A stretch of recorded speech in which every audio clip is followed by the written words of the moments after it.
حلالی آدمی صحابہ کا کبھی دشمن نہیں ہو سکتا.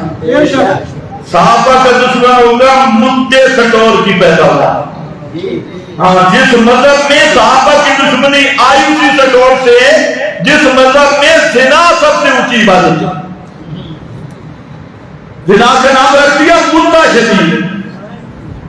اور دنیا شیعت آج تک ان پہ کر دے یہ فرق نہیں بتا سکی کہ زنا اور مدہ میں کیا فرق ہے. نہ کر سکتی کیونکہ زنا میں بھی گواہ نہیں مدہ میں بھی گواہ نہیں. زنا میں بھی مار نہیں مدہ میں بھی مار نہیں. زنا میں بھی جو بچہ پیدا ہو جائے اس کا نسل ثابت نہیں ہوتا, زانی کا وہ بیٹا نہیں کہلائے گا. اور مدہ میں بھی اگر اولاد ہو گئی تو مدہ کرنے والے فقیر اور ملنگ کا نسل ثابت نہیں ہوگا. وہاں بھی زنا میں بھی کسی عورت سے زنا بدکاری کی اور وہ زانی مر گیا وہ زانی اس کی وارث نہیں بنے گی.